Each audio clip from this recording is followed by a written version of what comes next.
ready to get started? Yeah. All right. So our notice of our regular meeting, Board of Commissioners, City of Ormy. Today is Thursday, July 18th, 6:30, in the Commissioners' Chambers here of the municipal building. Call to order and determine if the quorum is present. Mayor Casey, Here. Commissioner Raymond Guzman, Here. Commissioner Sebastian Martinez, Here. Mayor Capricorn. Rise to the invocation, led by Commissioner Martinez, followed by the pledge. God is there. Give us everything for our city and our community. Help us make right decisions in our discussions. Bless this in your name. Amen. Pledge allegiance to the flag of the United States of America and to the republic for which it stands, one nation, under God, indivisible, with liberty and justice for all. Are there any citizens here? No, sir. Going to get started. Number one, consent agenda. We have the approval of minutes, April 18th, 2024, and we have the approval of police department reports. So I spoke to Jacob about the minutes, because they're not the April minutes, they're the June minutes. And then I was also wondering, since that ordinance said 003, and we're passing 009, is that an issue? We didn't amend it to like to change the numeration based on, like, it will just fall in next month. Right, the agenda item is like agenda item and the minutes of what we passed don't match. It doesn't, That's what the agenda said to begin with, so I'm just curious. oh yeah, that's what I was gonna ask also, because the agenda item was amending 2023-003, well, we passed the 2024 ordinance. But that ordinance amends the previous ordinance. Correct, so it's just passing the 2024 ordinance. And that ordinance contains in it, the language, we need to change anything in the ordinance, or is it just, what's the? No, we're just clarifying. So- Just clarifying.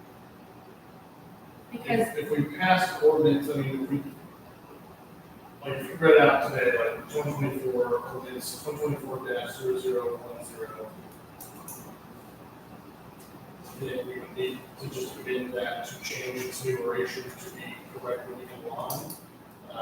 That's why I try to be blank usually, that way we'll just make it the next one in line. So it doesn't matter that the agenda item lists another ordinance, and we're passing another one. It sounds like a no. No. Okay. So we're just, the one that was passed that night is just, roll that. Okay, and then, would anybody like to make a motion? Item number one. The consent agenda. Yeah, I make a motion. And then move it to amend the consent agenda to be the June minutes instead of April minutes. Would you like to make a motion to approve of the consent agenda with the edit to the minutes replacing June and May? Yes. All right. It would be the June 20th minutes. Have a good motion. All right, there's been a motion on the table, is there a second? That's it. Motion's been second, is there any further discussion? All those in favor? Motion passes. All right, number two, approval of monthly financial update. Actually, don't have any questions. One of my, the city engineer, so I know we had her for, I think of that in February. Did she not? no, I paid her out of the PSA fund, so that. Oh, thank you. Okay. Thank you. Legal fees, how current is this? It's up into January. Are y'all, January? Yeah, there's some new. Y'all were backwards. We were behind. Yeah, so there's some new. So So I think T just sent me, January, February, March. So I need to get you that check. So that's not the normal process, we will just catch it up. So it should be what, I honestly don't know, but my parents would be that it's normally every other month, or like a month or 2 months. all right, so newspaper publishing, we need to make sure that that number in our budget is going to be. We have a few things, we do this, prompted us a lot of questions for the budget. Training on court, we're about 1,000 over. I went into the ledger, I couldn't quite tie it to that, but that was something specific. Train? It's the judges, the new clerks training, and then the judges regional training. So that's gonna be more of a annual cost. Well, for the clerks, it's a one-time mandatory, that specific class. But there is periodic training, you know. So the 1,300 is not. All right, then, fuel for the police department, we're getting really close to the 17.5 that was budgeted. Just want to point that out, so it's something we're gonna need to consider, in August when we get some next stage. I want to really fine tune the number, chief, now that we have, 9 months of the year, we have a good idea of what, put that into 3 and add that to this number. Add a third to this number? Well, I'm just saying, this is 9 months. Oh, So if you cut it in 3, it would be a quarter, and then add it a quarter. Because this is 3/4. It's kind of the- financial. Yeah, that's And that kind of does. Unless anybody else has questions or comments, would you like to make a motion to approve of monthly financial update? We'll make a motion to approve the financial update.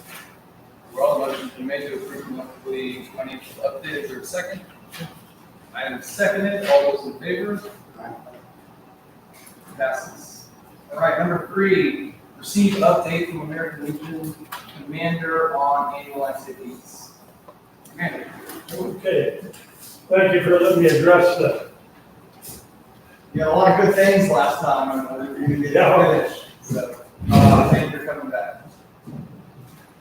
Where is Von Ormy? That's the biggest question we got when we were up in Austin this weekend. Nobody knows where Von Ormy is.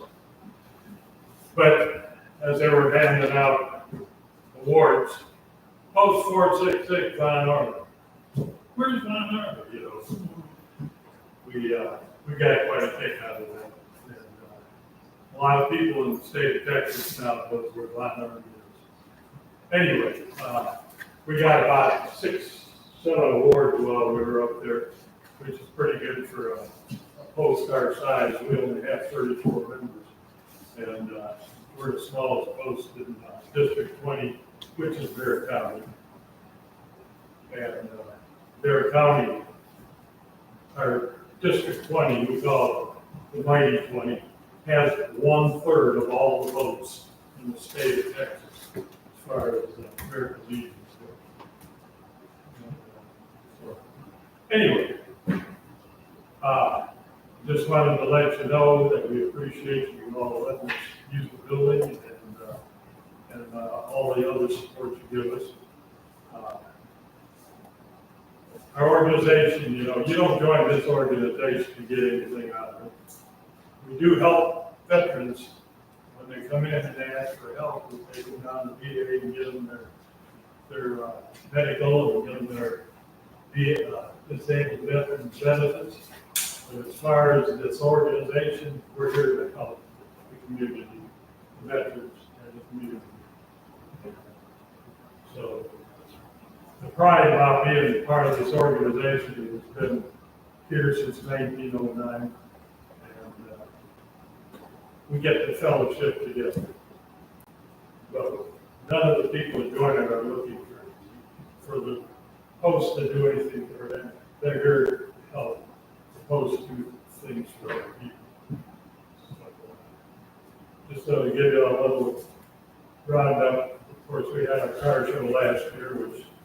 didn't work out well. We didn't lose any money, but it just wasn't what we expected. Thanksgiving turkeys, all those turkeys you guys hand out are bought by the members of the American Legion. We don't take any of that money out of the general fund. This is just, that's helping the community. Once in a while, we'll take some money out of the thing to supplement something that we didn't get for donations. But other than that, that's what the veterans do. We gave 2 $500 scholarships to Legacy High School, our ROTC this year. We sent one boy state, which is in first week of June. They go up there and they meet the governor and they legislate. They come up with, they draw up bills, they vote on, they vote for mayors, city councils, the senators, and that. And we have about a little over 1,100 people, boys show up this year. And, so out of 1,100 boys, if you become the governor of the state of Texas, that's quite an accomplishment. These kids are bright. They're all really bright. And you can see it from the people that we send up there. They're going to be doctors and lawyers. They're all so bright. They just remember everything. What else we do? Okay. Well, the line just went blank. But anyway, we're here to help you guys, and just want to thank you again for letting us use the building. I wasn't here when they started the post, but the post decided we would not have a canteen. We didn't think it was proper for a veterans organization to take care of people who got PTSD and bring them into the bar. So we don't do that. We get all our money from, we have raffles, and I request donations from companies. Somerset Bank, they give us $500 every year for scholarships. Mary Rusty over here, campus, she's a big supporter of us. So, other than that, I don't want to take up any more of your time. If you all want to look at the awards we got, they'll be here. I'll stay here for the rest of the meeting. So, thanks again. We appreciate you. We really do. Thank you. Thank you very much. Really appreciate that. Very interesting. Okay. Let's go to number 4. Discuss, consider, and take possible action regarding implementation of a policy or process for use of City Hall and/or other city facilities by nonprofits and organizations like Ormy Foundation, Neighborhood Association, DFW, American Legion, Southwest Partnership, or any other local organizations. I wanted to put this item on the agenda to be considered. I found a policy too that would kind of detail a process for similar nonprofits to be able to use the facility. Then I got to thinking there's a lot of little details to consider with that type of policy. How do we manage it? How do we facilitate the process? I took a bare bones of the agreement from the city of Bryan. This is how they regulate it. I've gone through and I've edited it to apply to us. And all of the edits. But one of the places to really point out would be 7.9, and that's where I think we need to all have our input on details of that process. So as it is here, and even before we get there, there's a few requirements that we have this door secured where our records are. I think we could easily do that, some kind of metal bar off from the other side. And then again, over by the desks. But this is open to input on how we can regulate the process. I don't have a problem with it at all, but I was gonna say, it doesn't necessarily necessarily have to be outside of business hours. If they want to have a meeting at 10 o'clock in the morning, and they're not using the building, it's not gonna Sure. bother us. Yeah. So, 10 o'clock, 2 p.m., it won't bother us.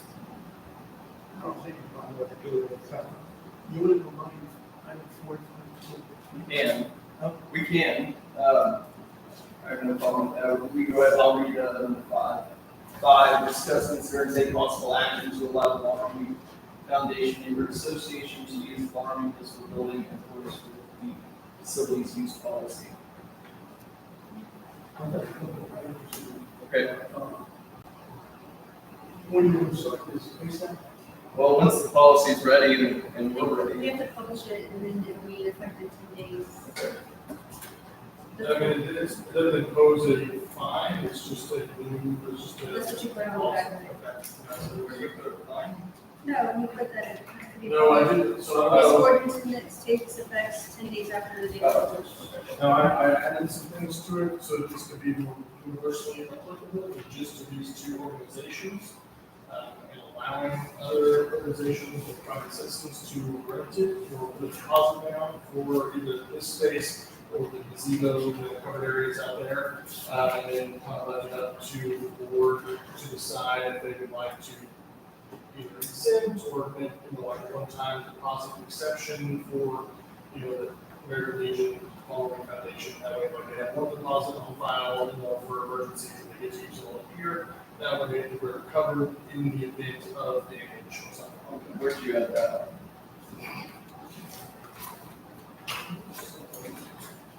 I just put in there generally the deposits might be required.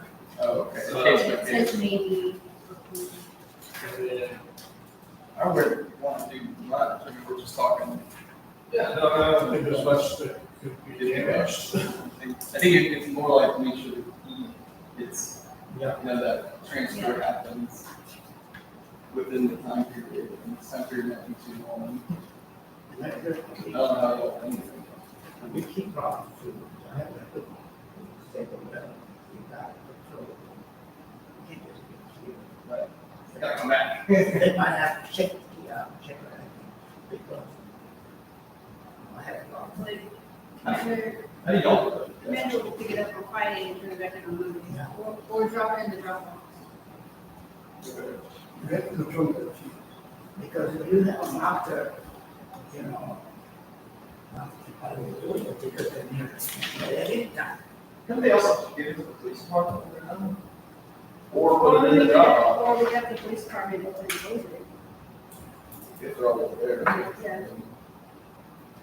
I mean, or Arts across the street. I could ask. Maybe. I don't mind getting them to the day before so then they can start, but then I like that, locking it up, give it to the police department, dropping it in the document. That's what we do with the, and that major, pick it up and play. And pick it up, and then turn it in. Or we look at the box also. Yeah, whatever box. So then we would amend 7-9. Or, actually, you I can don't keep it, think it's you really have refers to. to you. I don't think you have to. I just don't think it doesn't necessarily have to be outside of business hours. If they want to use it in the daytime, it's 90% of the time not going to be an issue. Here. And then, so I also want to point out under 6.1, private social functions, showers, birthday dances, I put applies to inside this building. But if somebody wants to rent the, park space, I don't necessarily think that should be a prohibition. And I think the other thing that what you pointed out is just, we are still being responsible for paying electricity things for their use. Craig the AC right now as we get up there. You really have to turn it on maybe before.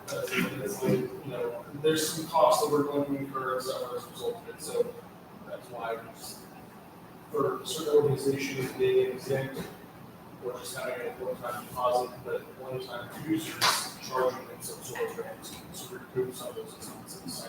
I was thinking like those nonprofit groups, they set up, they don't charge much, maybe having something, but any If private it's under parks, discretion. yes, those, we probably need more. Or the dog. charge, but not for organizations. Right, and so with that, with y'all, so there's in there a provision where if an organization wants to use it, like once a month, on the second Tuesday of every month, all year, and we just, one small deposit at the beginning of the year, and then it just keeps rolling over, so long as we don't need it. And then they would only have to do one application per unit. Yeah, it's a good example of the commercial region. It's nice. It's someone like, you can't wait to use it. Right, that's right. And That's right. And Add it. a little mindful.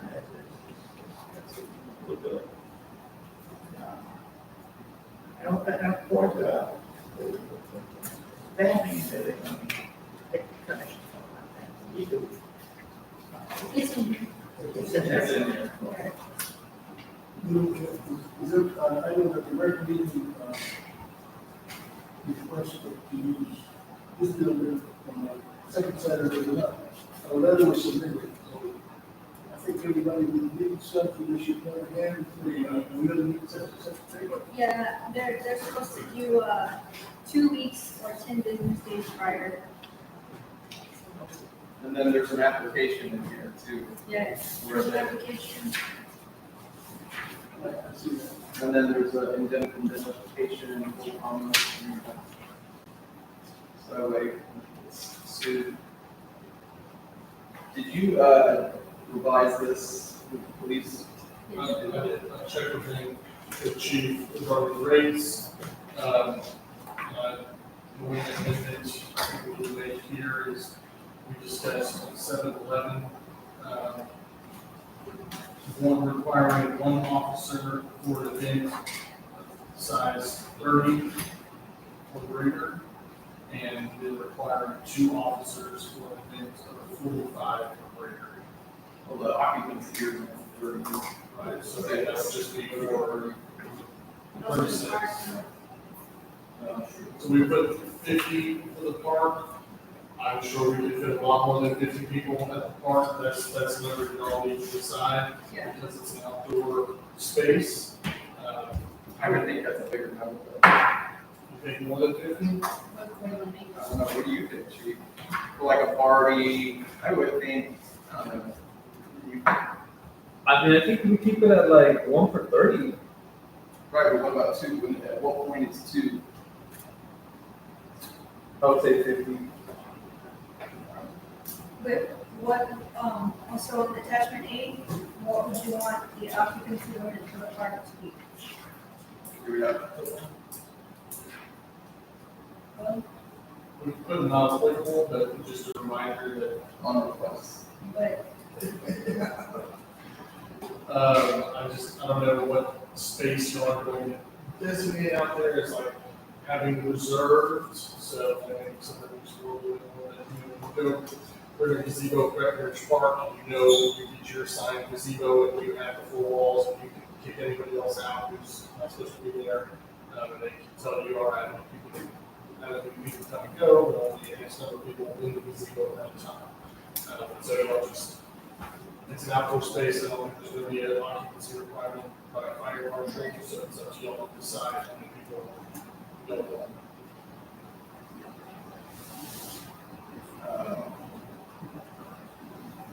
I think you do that. That's a part of it. I don't think we had it regarding mine, so after the beginning. yeah, I would just assume that number's big. We just don't want to use a festival out there. You know? So, a few hundred. I mean, I'm just trying to think, what is too many? do you want to put not applicable? Put it on applicable. Do you want to put not? Yeah, I'd rather do that.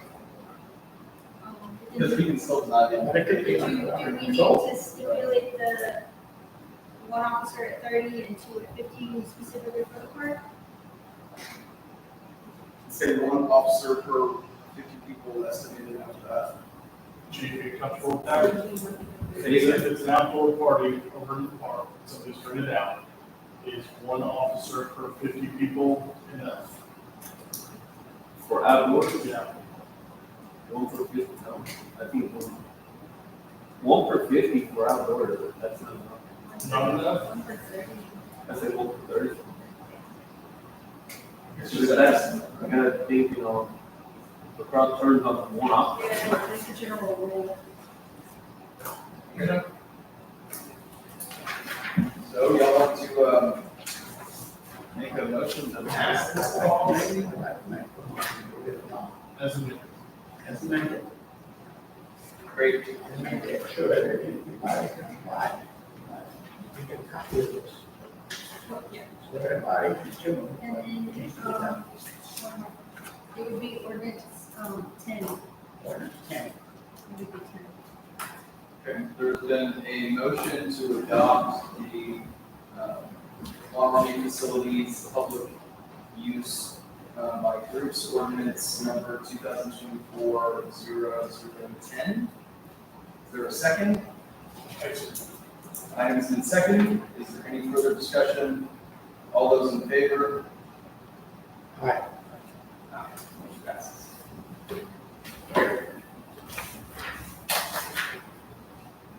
When do you think you could look into security? I can get with Art tomorrow and see about, we can always go to Lowe's and get a box. I figured that would be. And then, I'll get this to the paper, it'll get published Wednesday, and then I'll put it on the website too. Okay. So one number 5, Barn Foundation for this new application in 2 weeks. As soon as, 10 days after it's been in the paper, so Friday after next.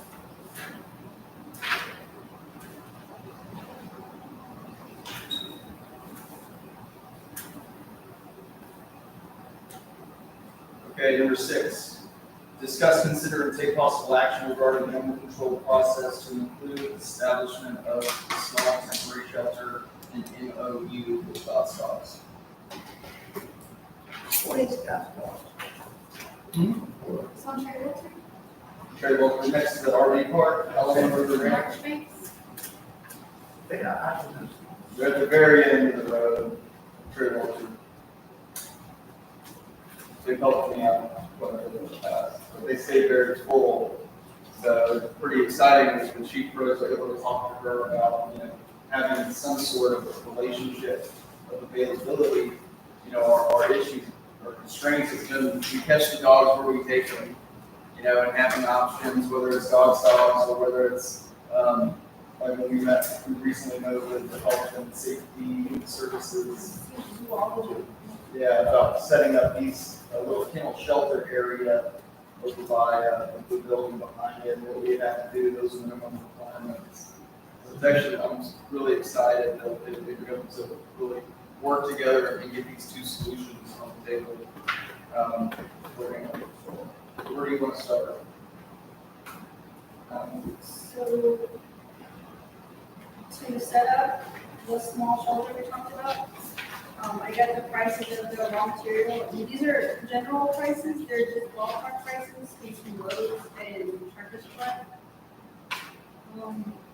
But Art and I went through it, and this would be to put up a 6-foot privacy fence that we could walk around the kennels, to set up the kennels and have a cover over the entire kennel place facility, and then it would have the kennels separated with a containment for community rabies.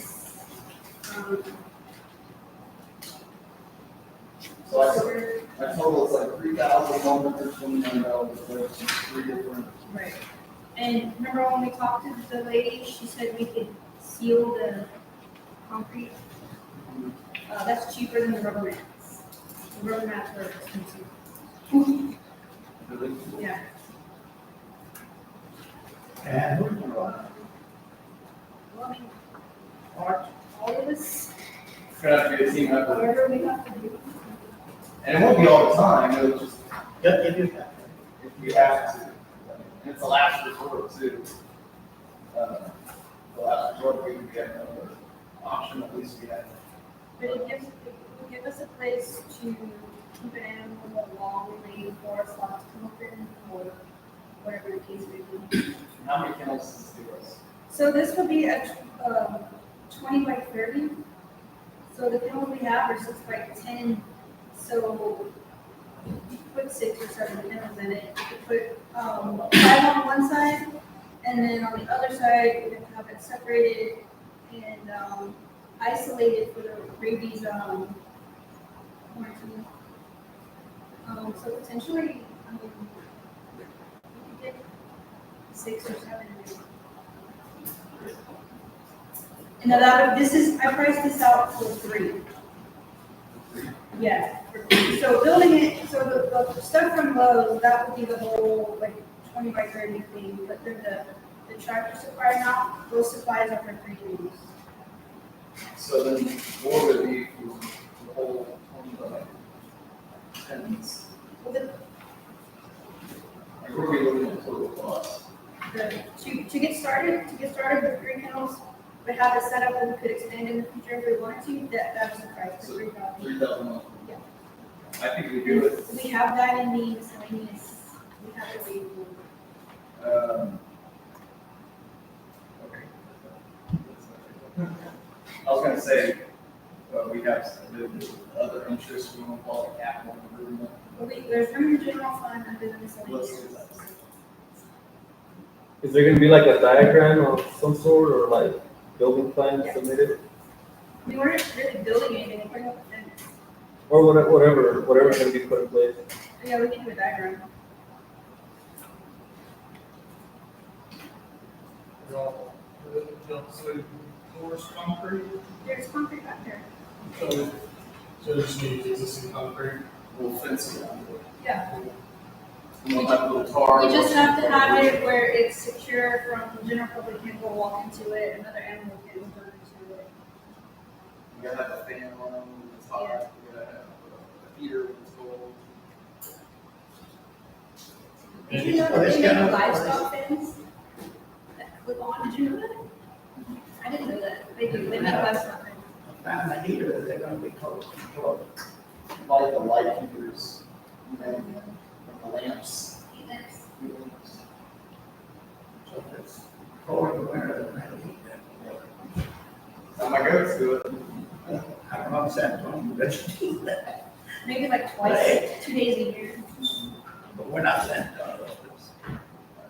Yeah, something. Something. And then this price does contain another kennel, and then we would like spray paint that one red and have it isolated for the rabies quarantine. Switching gears, I think we want to go ahead and approve the purchase, do we need to approve the purchase of the 3,000? Remember, that's a ballpark, I mean, I might find it a little cheaper on my board. What do you say? Up to, Up to 3,500. Would you like a motion, would you like to make a motion to direct the city administrator to execute the bids for item number 6 and spend up to the amount of $4,500 from the miscellaneous fund? Are we, Would you like to make that motion? Mayor, Ben was gonna make it, but I'll make it. I thought we were gonna talk about the ordinance itself too. We are, we're addressing the topic of buying those materials, then we gotta get into the next aspect, which is MOU. Okay. I'll make a motion to go ahead with the plan. Go 3,000 and then 3,500. Up to. Yeah. All right. A motion has been made to direct the city administrator to spend up to $3,500 addressing item number 6. Is there a second? Motion has been seconded. Is there any further discussion? All those in favor? Motion passes. The second item, the MOU with God's Dogs. It's unfortunate that she couldn't make it. Yeah. I did have a question on number 4, the terms and conditions. I see all your highlighted language. yeah, that's just things I need Yeah. answers on, we want to approve it, pending, further information and legal. What do you need answers on? So, from her, just with the good contact information, Oh, yeah. what they're gonna charge us. So this hasn't been vetted through No, we created this specifically. Got it. Okay, well, in that case, number 4, this may have been something that they talked about, but, rabies vaccinations, so if we be required, and it seems a little loose language, that when able.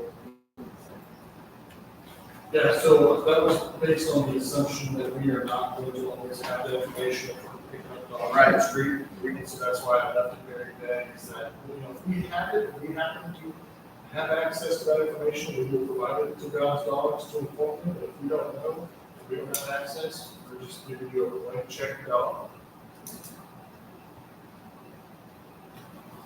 When possible. We make it even more obvious, when possible, when readily available. How about that?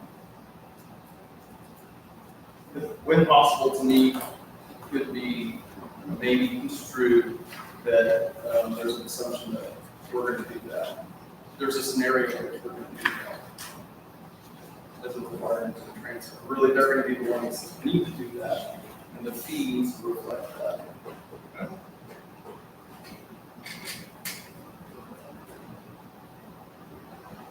No.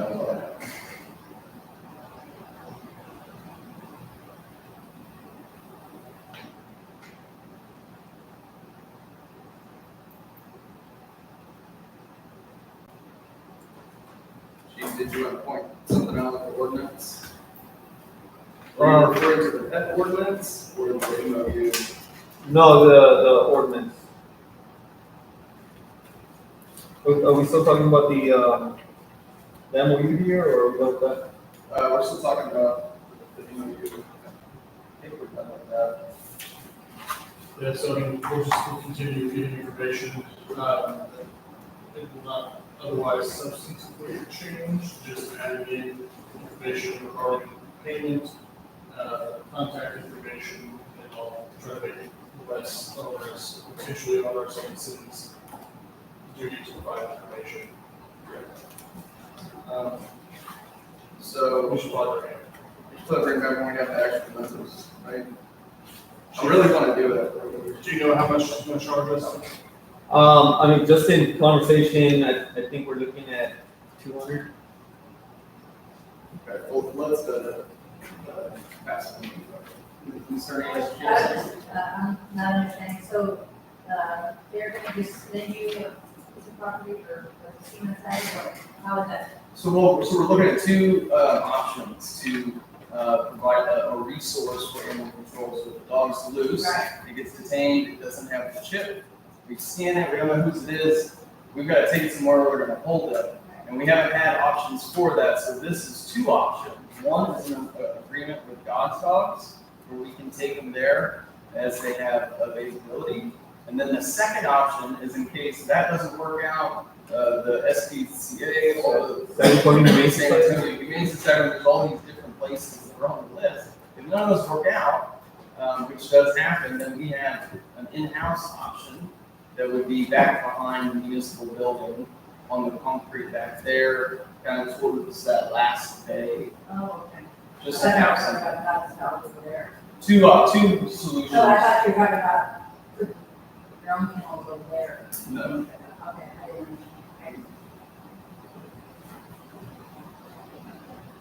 Okay, well, let's bring back the MOU, we can get started on I guess my case, let's later on. it. Yeah. We won't have a facility for cats. But it's on the list. It's always talked about dogs first. It's cats now. All right. Number 7, discuss, consider, and take possible action to transfer remaining earned monies from the PSA fund and transfer the balance to the city's general fund. Something we've talked about before, that account was created, part of that private developer, and it was specifically to it. Okay, so we just need to close it, that's not coming back. No, so we, to my understanding, we have extended at least the amount in professional services that were in that account. And we have right in the contract to reimburse ourselves from that account. So those ordinance allows us to transfer those funds from the USA fund to the general fund to reimburse ourselves for tax expenses paid, and then to authorize the closure of that. We should just be 11. Should be one. Should be enough. All right, unless there's any other further questions at this time, would we like to make a motion to approve ordinance 2024-0011? We'll make that. Motion's been made to approve ordinance 2024-0011. Is there a second? Motion's been seconded. Is there any further discussion? All those in favor? Passes.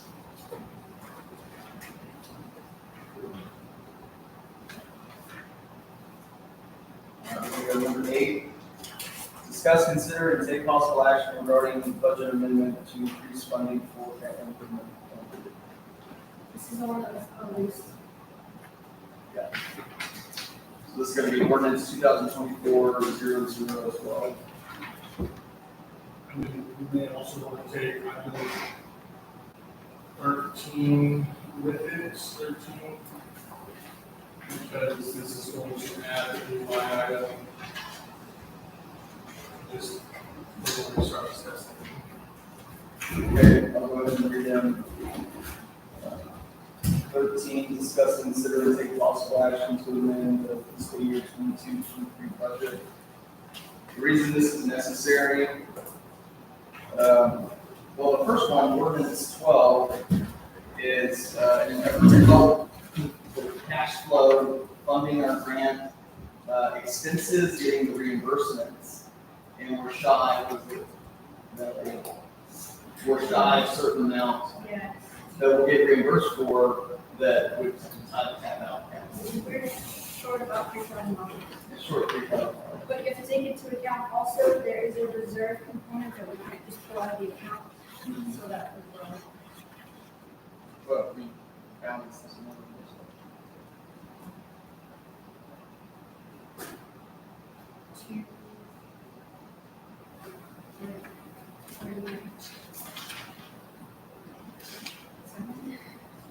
$211. So we just need a certain amount. 25,000.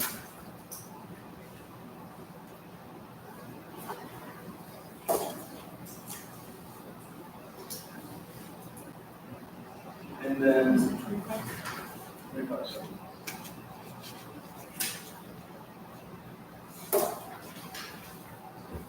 And then the other aspects of this, so 13, which is also addressed in here,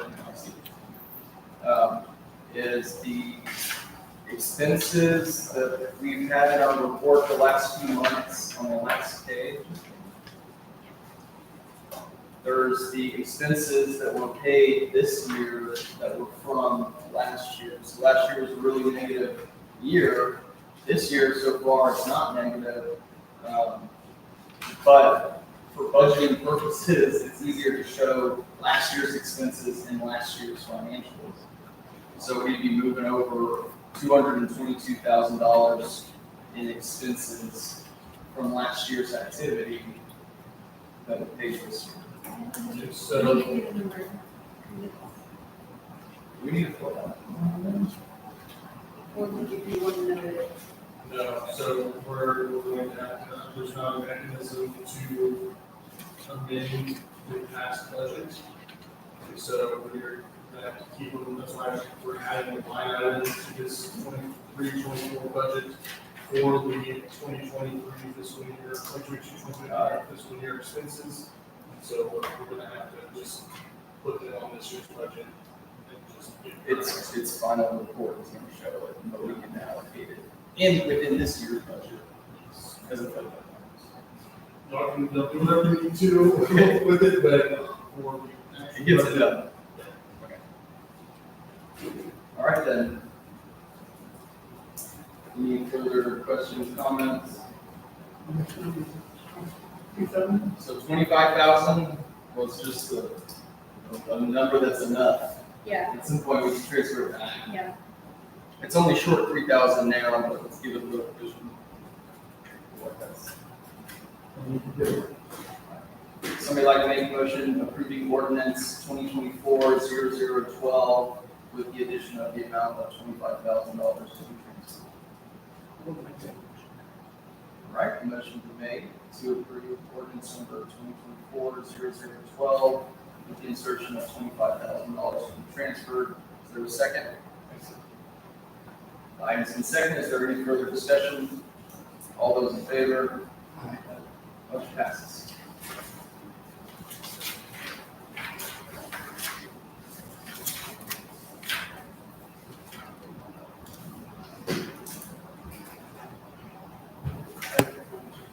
That was for, 8 and 13. Yeah, 8 and 13.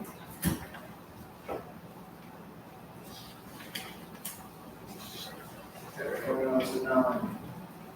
Discuss, consider, and take possible action to designate the city administrator as the full-time designated economic developer.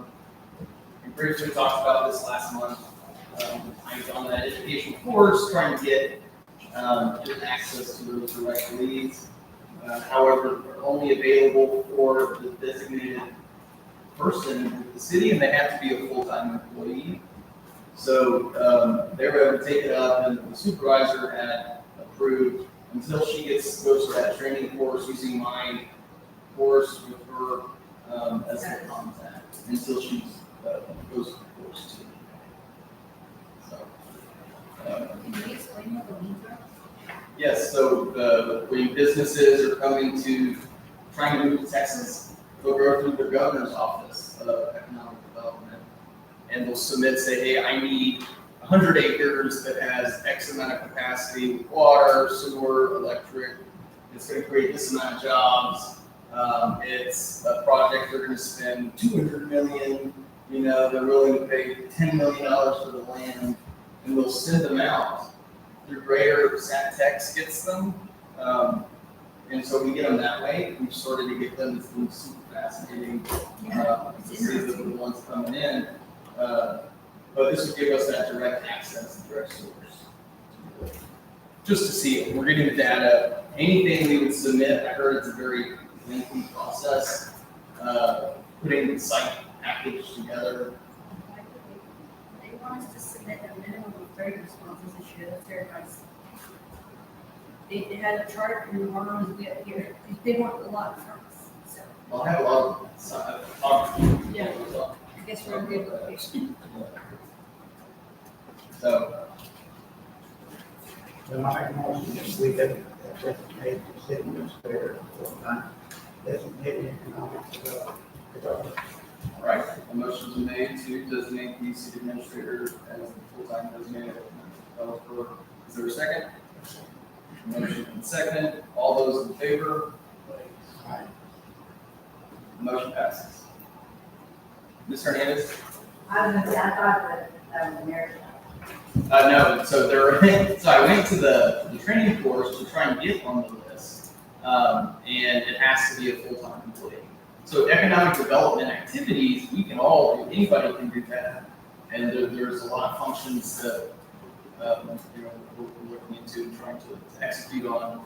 But to be set up with the governor's office on their email list has to be an employee. Okay, we're gonna go to number 10. Discuss, consider, and take possible action regarding the proposed interlocal agreement with Bear County flag procedures within farm. Do you want to tell us how this came about? What it's regarding? Yeah, so we are required to have a local agreement with Bear County regarding flagging our extraterritorial jurisdiction. We thought we had one from back in 2017, but the county never signed it, and according to the county, they never even got it. So we signed it, sent it over, didn't send it over. No actions were taken, so no local agreements that were entered into. And so we figured out the issue, and we're trying to rectify it. Casey met with Commissioner Clayfornes and her staff a week or so ago, and they gave us some options. And so the one presented before you all tonight is a amalgamation of a couple different other cities, ILAs with Bear County, and this will allow us planning, or between us and the county, institute our planning requirements in our ETJ, and then it would allow cooperation on sewer drainage, not sewer, but water flow, flooding, drainage, things like that. And then for street maintenance, splitting it between county and city based on who's gonna own it, or be in charge of maintenance. And so it's a very important agreement that we have in place, and as developers come into town, especially in ETJ, it gives us a little bit of a hand in making sure that our policies are still out there. And the best part about the conversations with Bear County is that now that we're in this process, they're going to go ahead and defer to what our code is while we are going through this process to get this. And I was really pleased about that. Did have a few questions too. Page 1, the fourth whereas, it refers to another interlocal agreement between the city of San Antonio, the county, and the San Antonio River Authority establishing the regional flood control and stormwater management program. Okay. I haven't looked that up. Are we familiar with that? Does that mirror our current development code? I guess it would be a question for I didn't know. So, I'm trying to think of the last time we dealt with anything flood drainage within a year, it's probably that trailer park across the RV park along the river over there. And they were trying to put in RV spots in the floodplain, and I think whatever we have should not be drastically different from what their family follows. But I will work with Brandon to make sure that it's not what the others of the owners on the city to comply with. But again, I think this is going to primarily affect our ETJ and not our city mappers. So we're still going to be responsible for our own flood policy inside city limits. This is just for ETJ. I was just curious if it's something to do with it, so just a question. Okay, on 3.02, just another comment to check their fee schedule compared to ours, or would our fee schedule be theirs plus our fee? It is going to be a combination, so we will have certain charges of things that we do, and then after we've done our cut portion, we will pass it on to the county, and then they'll send us a bill for what they've done. And we will still be the point of contact in collecting those fees, so it's gonna be a combination. And so we're just billing back to the applicant? Oh, okay. So it's not included in our fees, it's our fees plus their fees. Okay. 3.06. I don't really understand that last sentence. In the event the UDC is proposed to be amended, the county agrees to provide the city with a copy of the proposed amendments at least 30 days prior to amendment submittal to the city council of the city of San Antonio. That should be board of commissioners and city law, sorry. Make sure that it wasn't going to be some San Antonio approval. Because they, in all the other agreements, the county refers to San Antonio's UDC, but because we recently passed our own UDC, we're going to use our own. Okay. Next one is 3.07. I was surprised to see. Is that something? I know these were agreements we took from other cities, but I was surprised to see that because I don't really know of any regulation manufactured homes in the ETJ. I could be wrong. So this is pertaining to sewage. I don't know about manufactured housing, but It's primarily with regards to sewage, and so That's. No, sorry.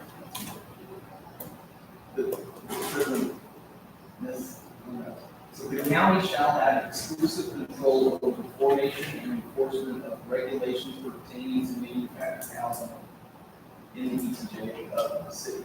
So, because our zoning and development code does not extend to the edges of our TJ, anything dealing with manufactured housing can only be governed by the county in our TJ. So, I don't know what they are, if you'd like me to find out. I'm just really surprised to see it. So, I don't know what the county's regulations are with regards to manufactured housing.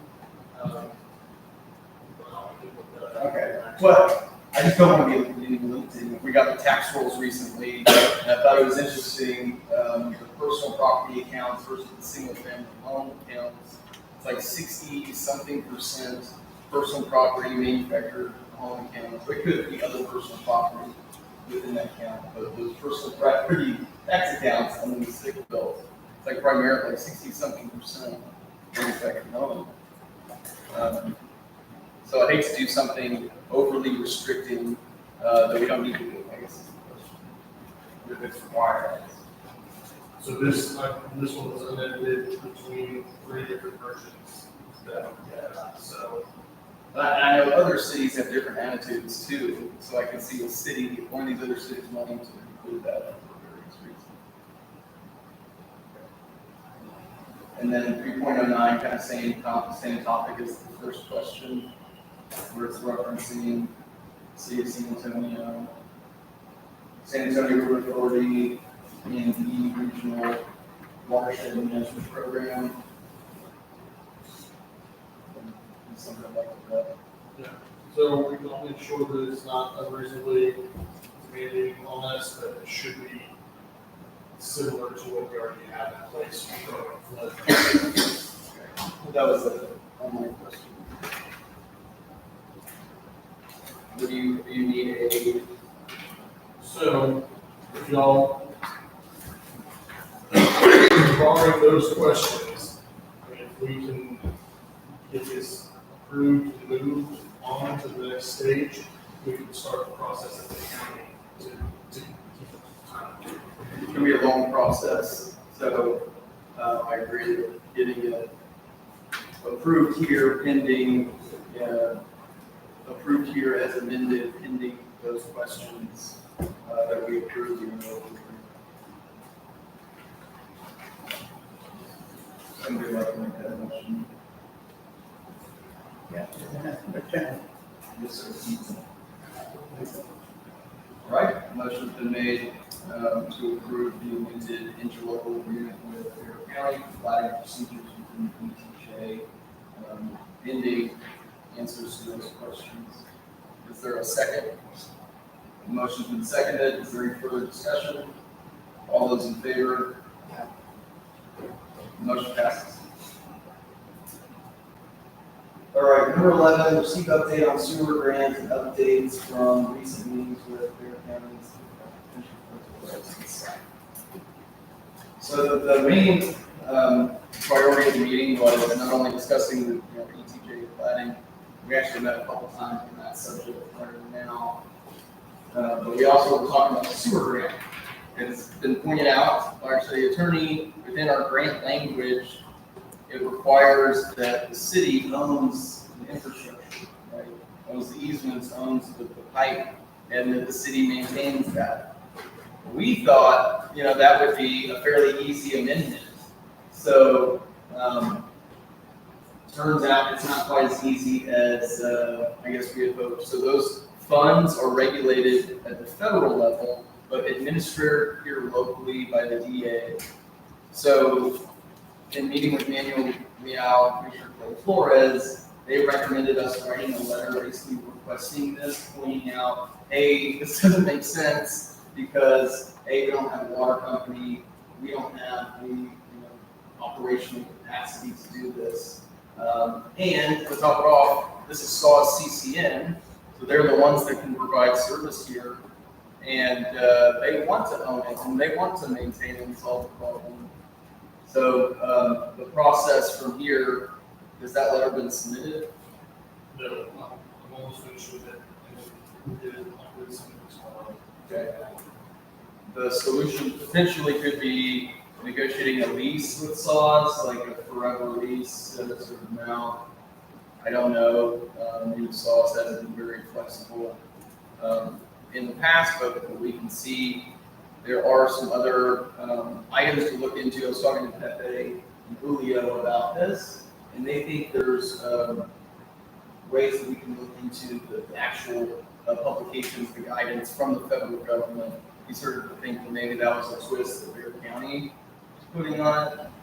So I mean, I know from this, one of the projects that got ARPA funding that is been able to tie the SAWS.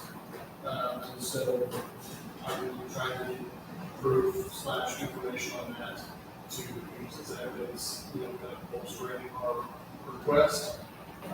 Good. Where was that? It's on like the north, one of the north sides, and a big sewage leaking situation is in the news. It's in Grand Rapids District. And they got all the funding for a new sewer system.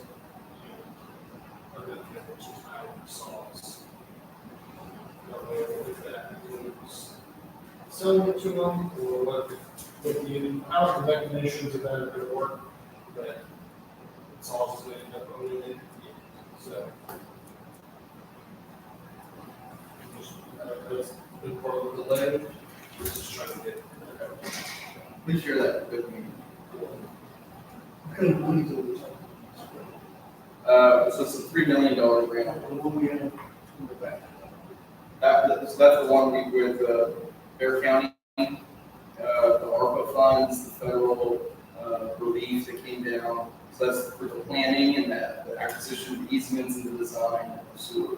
Is that the one we called, the valley? Yes, yeah, they're the ones that are helping Julio and Pepe. Are they moving? So I think the last invoice indicated they're about 50–60% on the design. And we've been a little slow in paying them. Has been the second topic that we discussed with the commissioner was the process to get our payments. In some cases, actually most cases, there are 4 invoices. And 3 of those invoices took about 2 months to get reimbursed. So we still haven't paid. That transfer we made is to pay Julio's April invoice.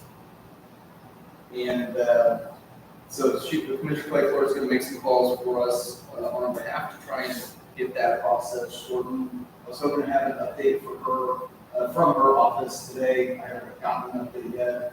But there could be another scenario that we mentioned. We could get approval potentially to get fronted X amount of the grant, which would really be a big solution to Even if we could just submit our invoices to them and they directly send a check. that was the first thing I asked. They take that one.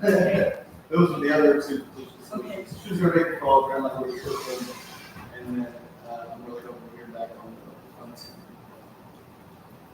Fronted X amount. Yeah. Good process.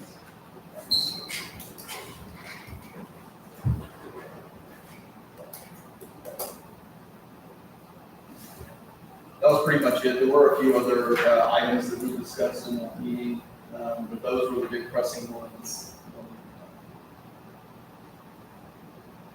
Unless there's any other questions on this.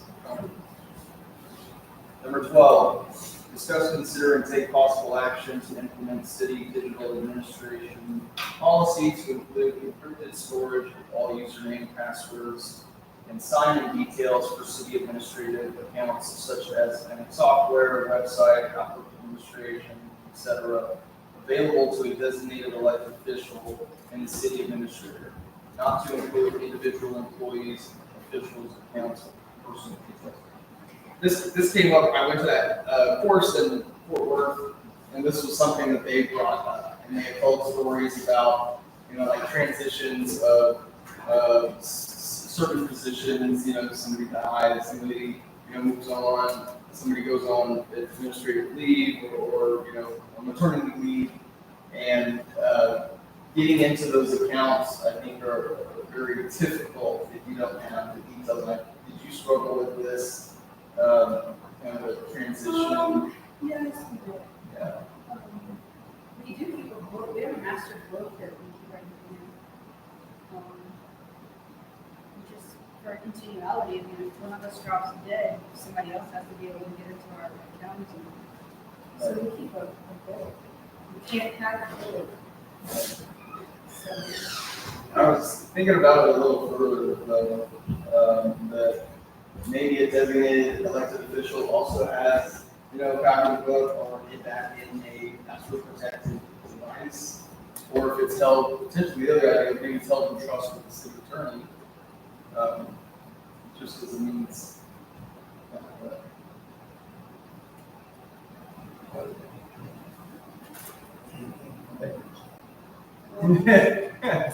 Y'all decide. I mean, are you opposed to that? No, we can hold it.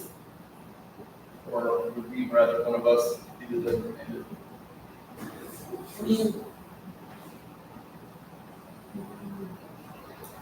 I'd be fine with the city. Right, one person. One other person. So who's got it now? City administrator, chief of police. well, I have our stuff, right? Police stuff. That's whole separate. This is just like passwords, account information. Right, like the Outlook, server, the website, access, the accounting software, Yeah. the administrative. If that was city, we could copy it, put it in there.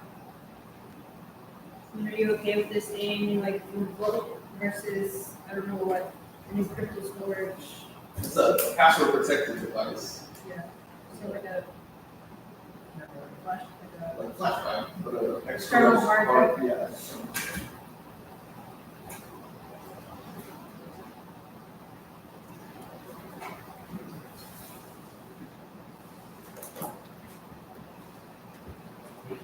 That's what the charge here for us and set this great responsibility. Well, what I was going to suggest was to, a motion to direct the city attorney and the city administrator to work on the policy per today's guidance. Would you like to? All right, the motion has been made, direct the city administrator, and then, yes, item number 12, working in conjunction with the city attorney, city administrator to bring back the final vote. Is there a second? Motion is the second. For 12, that's just for the city? It would be a policy that they're gonna You originate, wouldn't have yours. Okay. yeah, unless there's something that we would. No, I was just wondering if that included the police department or not, because we're regulated differently. Yeah, right, so I'm thinking more operational. Yeah. Oh, okay. I'm good. Is there any further discussion? All those in favor? Motion passes. Okay, discuss, consider, and take possible action. 14, discuss, consider, and take possible action regarding the preliminary fiscal year 24-25 budget. Before we get into that, Jacob, can you give us an overview of the timeline? Yes. For this process? No. Yeah, now I know, right?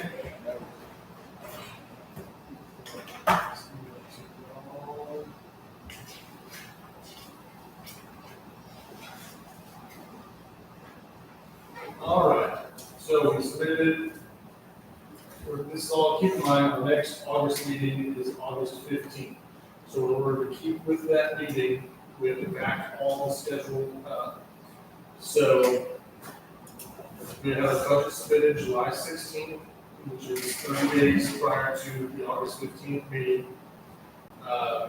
We are expecting to get our county tax rolls on July 25th or thereabouts.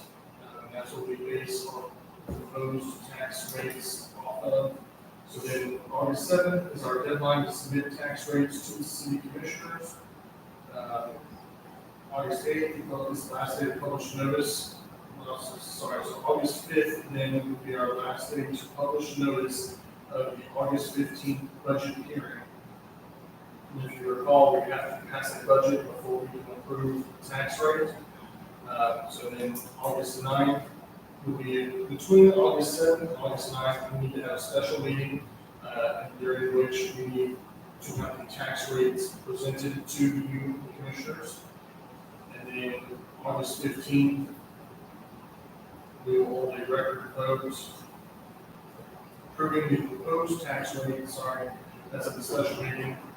And then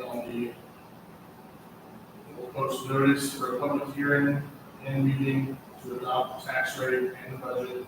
And then that takes us back to August 15th for a public hearing on the budget and tax rate adoption. So it's going to be busy next month. Are y'all available one of those 3 days, August 7th, 8th, or 9th? So,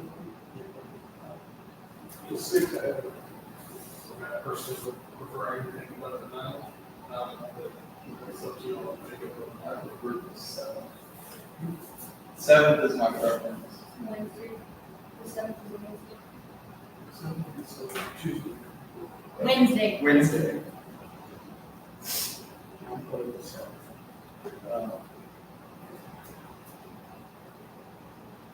So until we get to that August 7th or 8th meeting, we can't discuss with each other the proposed different tax rates.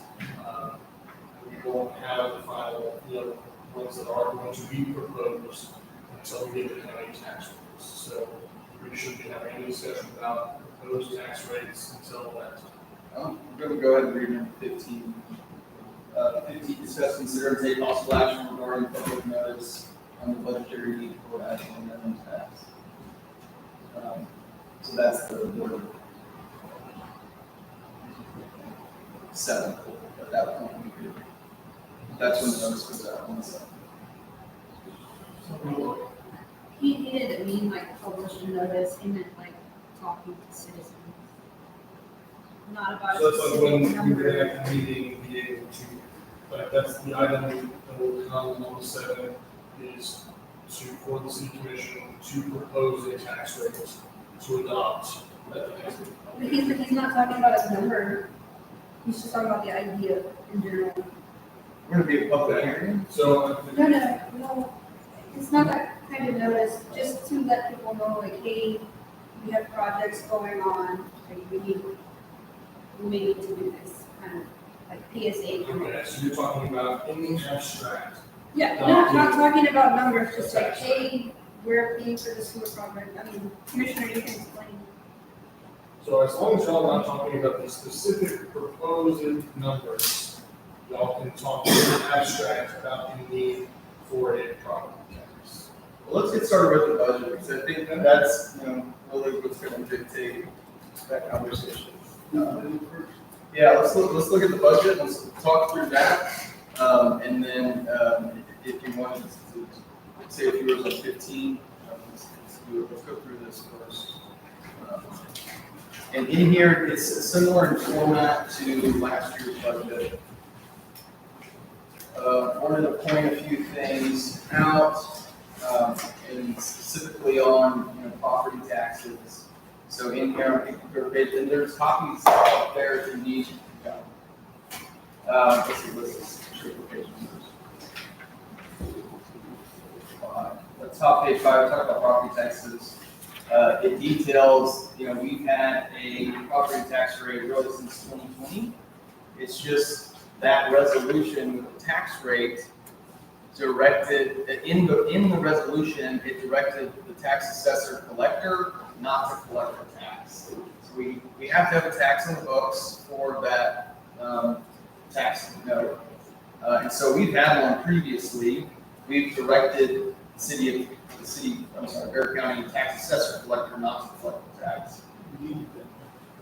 Well, that's what's been included in the resolutions in the past. So, and I think there's kind of two aspects to that tax rate conversation is, the direction within the resolution versus, the rate. We have to have a rate, And I think the question is not only just agreeing, but the resolution.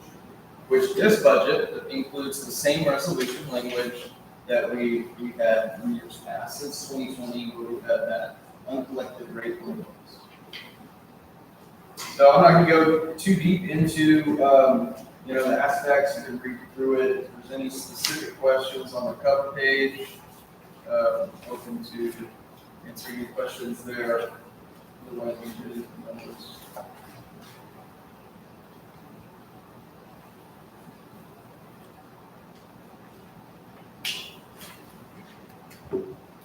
Okay. So talking about revenues. So similar revenues as to last year. A couple of key things to point out that I think we all need to work hard and get very comfortable with between now and the 15th. So our prior year budget, we had projected revenues of $1,070,000. We're going to be short on that, mainly because the warrant and civil collections have not been fruitful. However, it has been a lengthy process to get set up with Linebarger. That process should be up and running soon. The ticket software implementation on hold has delayed this process. And our current warrants are those that are being serviced, they're only paying the amount that pays the officer, his amount. So, we haven't been very impactful on really any warrants and collections. However, getting Linebarger in the equation, I'm feeling more confident that we can at least chip away at it, not to the same effect as last year's allocation, but still a chunk that we need to get comfortable with. The other item is the impound fee. So like 1, 2, 3, 4, the fifth item down, $120,000 for the impound fees. We came to that number, kind of a loose number. I really want to refine this. This is a big assumption. It's a big assumption in the sense that here we're July, right? We're going to build this thing, we're going to get it up and running, and then, the volume that we have over the last few months for contract towing, applying that to what an impound fee in addition to that would look like, is this number achievable? That's how we loosely got here. We need to be very comfortable with the data and this assumption. This is a big chunk. What is that thing? Do we know? We've looked at a few different lots that have their different fees allocated, and it depends on there's so many variables, the size, the length of time, the way that it was came about. It's a big fee schedule. So coming up with like an average idea of what that would be per car, and I think comparing it to the contract towing data is how we need to come to this. It could potentially be that. Those are the key things to point out of assumptions we need to get comfortable with. The rest of this is pretty similar to the prior year. Reduced the contract towing, although it's been pretty good the last month or two, kind of had a slow start. So there might be some seasonality to it. Fines and fees, they're about 30% of our total budget. No change in franchise fees. Our general sales tax rate is, so far we're up 12.5% compared to last year. Good news. Other than that, those are my comments on the revenue. Is there any questions or further comments?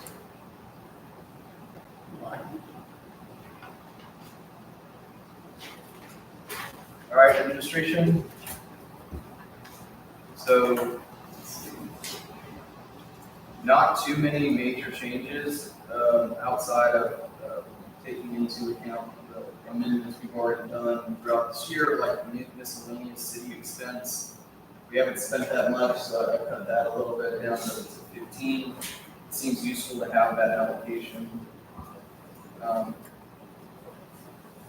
We broke out the multi-sensor operations, which was really just all of our utilities.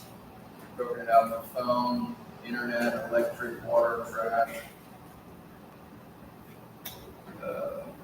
Postage and delivery, sorry. Newspaper publishing is at $4,000. And then we have $12,000 for animal control.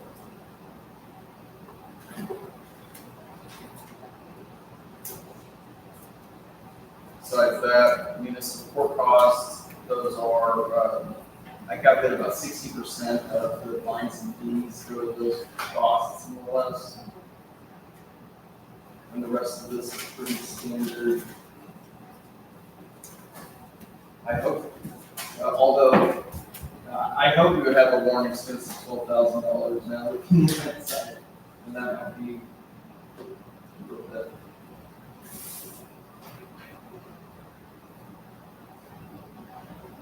And then Chief Rez still needs to maybe find your numbers a little more. For the expenses? Yeah. Any questions or comments on expenses as proposed? City employees, not a huge change this year. However, we have added an allocation for overtime. You notice this cuts the public works pay and the city clerk's pay. Does it? Yes. How much? City clerk is at 22 and public works is at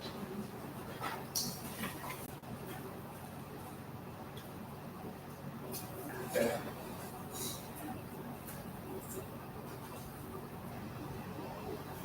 Didn't you say part-time public works is 15?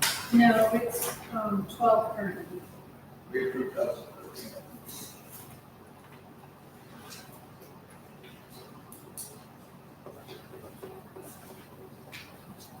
Any comments, questions on employees? Capital improvement fund, so nothing really on the revenue side. We're gonna have to amend this as well as it gets closer because the revenue side for the grant is really just where we are in the process compared to the expense below. So that number's gonna change, but what this does include, another $25,000 for prior year's audits. That now we have this current year, we'll have the new year, that gives us $50,000 to get caught up on 2 prior year audits. An impound yard, this is something that I really want to have. Well, I guess I would just, we really need to have that number of fund too. I'm thinking base material, something kind of basic. I think it may have $120,000. I don't know, but let's refine that number. Honestly, the less the better. Budgetary purposes at this stage, we want to include it. As that is the big assumption on the revenue side. Building improvements, pretty much the same as last year. I don't know what we need. Obviously, AC is a big one, but we're really good to have this as a reserve allocation. Vehicles and equipment. I really tried, and I said this last year, I think vehicles and equipment should be a general fund expense, not a capital improvement. I would agree that the tax note is you buying the building, paying for the building, but vehicle equipment, I couldn't make it fit with the assumptions that we have so far. So I put a comment in here that next year we're going to try and move it again to the general fund. Maybe by then we get more commercial development, we get more sales tax, we could test it in the value or we could do that easier. I also included an allocation for other interests. One of the meetings I had was kind of talking about short-term, kind of more expensive debt, kind of hard money style loans and what that would cost. The question being like how we can look at those various sources later on. But for now, just like last year, including an allocation for interest, we haven't had to use this. It's also been very challenging managing cash flow. And then also welcome someone here to go. And then $50,000 for city planning and engineering. as we're updating all of our codes and action that's coming out. This is meant to be an investment into those types of studies, reports, and activities outside of normal activities. Okay.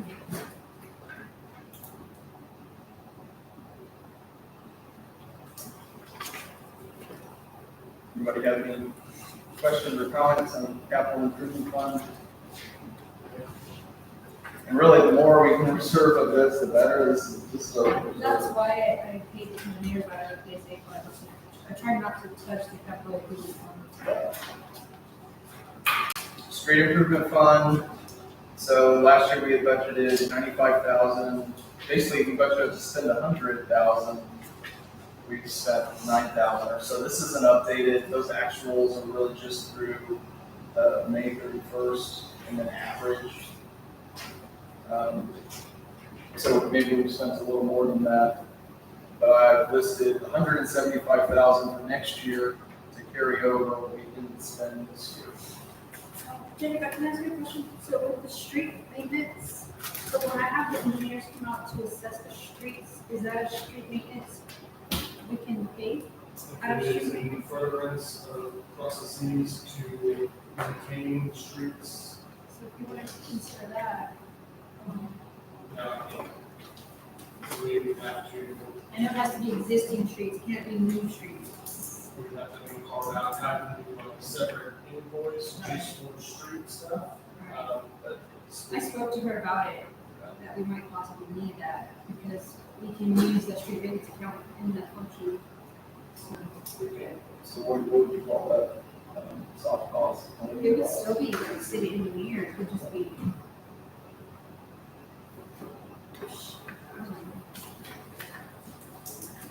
What I'd really like to have included specifically in this budget is what road projects we're gonna do. And that's one thing, Specifically, and we're that's, trying to get the engineers out here to assess the streets, so we can do a triage. yeah. Any questions, comments on the street improvement fund? We should have 200,000. It's 370 something right now. Yeah.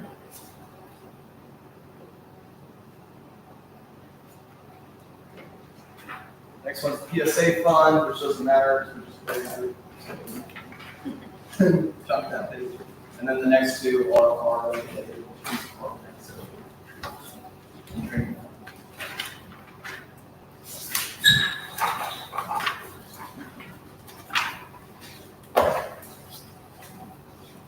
Any questions, comments on the proposed budget?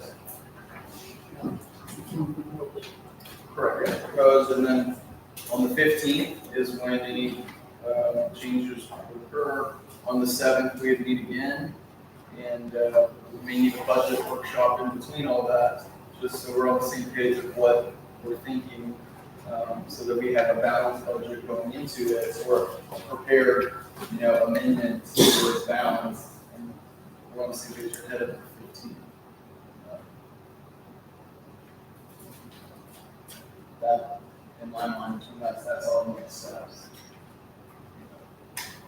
That. All right, so Commissioner Guzman, if you'd like to say your remarks on number 15 regarding the public notice on the budgetary need for a tax. I guess budgetary need of the tax. What we have to say is, city, what do you want to do? Election budget. I think that, would be some people.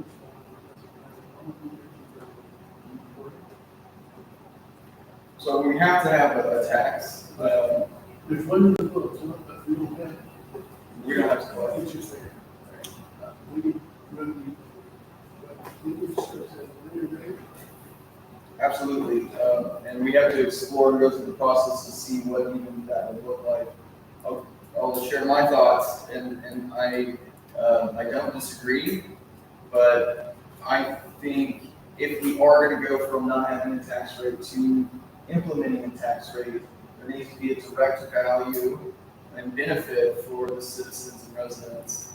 You know, the sewer project is a very long-term value, but it doesn't really get us there. We have a values issue. So they published the values. There's some that are still being protested, but I think it was around $84 million within the city of Ormy.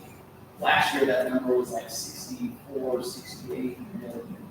There's been some increase in value. A lot of that's being protested, so we don't know what the quantum is. But even a tax on, it's a lot of money, but when we're talking, point tenths of percents, it just really doesn't give us much. And my fear is going to this, changing to now trying to collect a tax right now, is that we would start committing ourselves to those funds, which would then limit our potential for a bonding capacity in the future. So once we can get through this first phase of the sewer project, we'll have a lot more value on I-35. If we had a tax at that point to bring sewer from 35 down the streets to people's houses, I think that's a value that they could get. What time is it we talking about? 10 years from now? No, I'm hoping far less. I'm hoping through public-private partnerships, we can get through phase one. The business community has the most to gain, and there's tools and resources we can put together to do that. It's not easy, but it can be done. I hope to be finished with construction potentially in 2026. The first quarter would be best case scenario. So after that, development beauty would then be in construction 26, 27. The value is created. It will take 7 years to fully realize it, but once it's started, it's easier for us to say, all right, now we need X amount, and we can plan it out as those projects are growing. What I see now is, people are buying their property, but there's no revenue. We're gonna meet here today, and I think they want a lot of freebies. They're never get freebies from them. I agree, and that's why I like the EDC idea that we're exploring, because then we might have a heavier hand than what happens through win-win relationships. So we have business here. And bringing in taxes, that's the biggest problem. And I hope we should get some done with things that the government should go. That's gonna take a while. So in the meantime, we bring a business in here, there's a truck company there, we get our money from them. There's another project going on down here, we're not making money on it. So taxes. I don't know if the project Taxes are gonna come from someplace. at some point. We can't keep up with the city on what we have now. So the question would be, if we did have a tax, what are we doing with it? So we have the budgetary need per se. At this stage, we're discussing, based on the proposed budget, we don't necessarily need to collect the tax if we're comfortable with those revenue assumptions. Otherwise, these other solutions, cutting expenses. We can't do anything else. There's no extra money. Right, so what else? I mean, what would they be paying tax for? Here we're talking about a yard, a park or something like that. We have a capital improvement fund. That's not cheap. You already know how much I'm getting. We allocated $75,000 for. We got a person to do it. We need to put together how much is the contract, what we can get from them. This is a pretty good amount. And what it's gonna cost us to run it. Right. Not only build it, you're gonna have to have employees. Right. We have to have process down, all of it. The ordinance we've talked about several times regarding that idea. We've got to have all of this. We got to be very comfortable with that plan by August 15th to rely on those revenue assumptions. Otherwise, then we either need to have cuts or then budgetary need would be there. If we can't cut our expenses without that big assumption and the warrant assumption, then we either need to cut our expenses or we have no choice but to pay tax. So those are my thoughts. That's the answer. Right. If we're gonna take- What are they I gonna understand do? that. Why are they doing it? Yeah, I understand. We need revenue, that's all. We do need revenue. Right. Well, we can get it. We have to talk. It's gonna hurt people. People are gonna try to fire it again. It's no good, okay? Depends what it's for. That's what I'm saying. Like, if they're paying tax, they should be getting something for it. When Ormy's growing, when Ormy's up at Sweet Town. It's coming. I want to see on Ormy what it's gonna be 20 years from now. Maybe, maybe something that will give right out of it. It's coming. Well, I hope so. And that's what, if we do need a tax in the future and we've had more economic development activity, then the tax we do have is as low as possible. That's the value that we're providing as a city. People are coming in here because they know that there's no tax. No business, no nothing. People are really buying. Like, Buying tax. oh, wow, it's blowing up. Ooh, crazy. They've got their own sewer system and water system. So, We've got to fix that. That's what we're trying to work on. people with zero balance. Well, make progress. We have to understand also that I was there sitting for a long time. We're still young. We're just trying to get more. Maybe one of these days, I'm not gonna be like that. We will. Better. Last year, people have seen a lot of people with the car, signs, lights.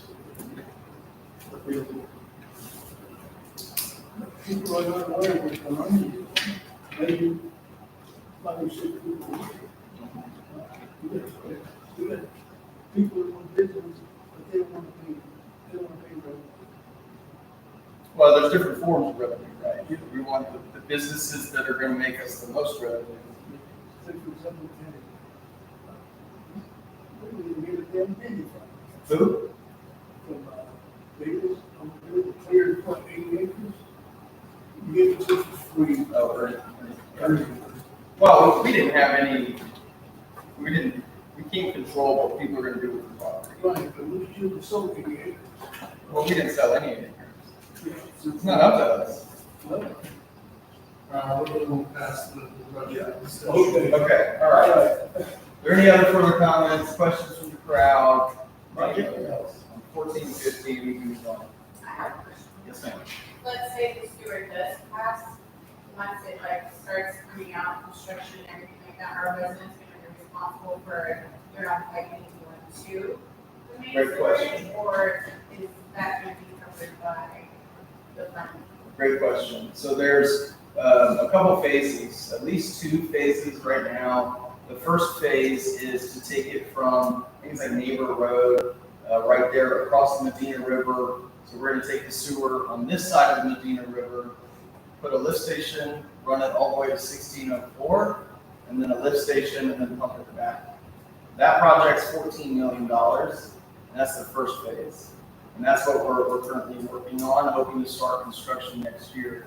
From there, we'd be planning the next phase, and there's various ways that could be funded. I know the original plan from 2015 included full-blown.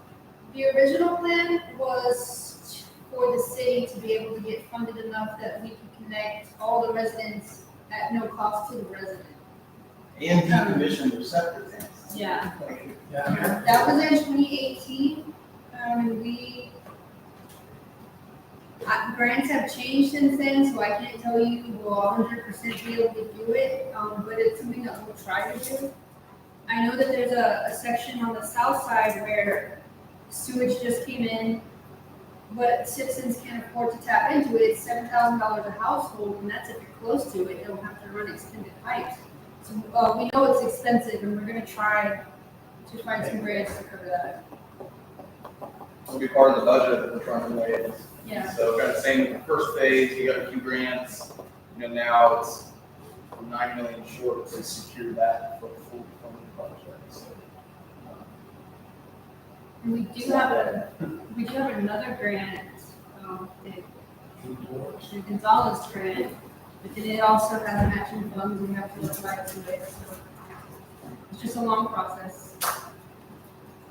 Any other questions? All right, let's move on. Number 16, discuss, consider, and take possible action to dedicate and name the Von Ormy City Park and all matters related to Commissioner.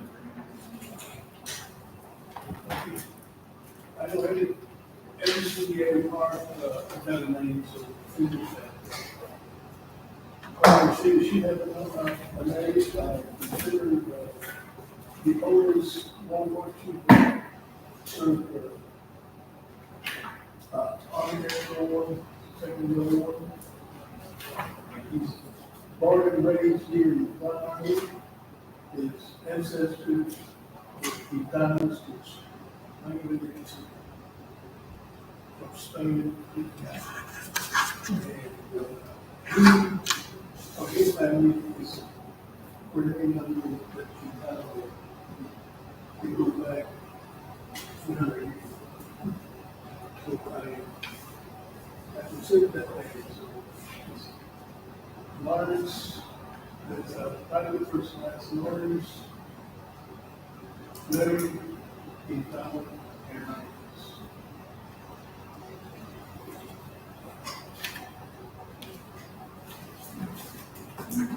I have an email that his daughter wrote, Julia Hernandez. She said that her daddy lived in Von Ormy and failed grade. He resided in Von Ormy from August 10th, 1924 to February 21st, 2024. He loved Von Ormy. He would never leave. He was active with the church, raised 8 children. He just loved Von Ormy, basically. Yeah. And all the children, I believe there's 7 of them, nobody objected to having a park named after him. We looked at Jack Wright, he was awarded Medal of Honor Award, so his family said no. I don't think that.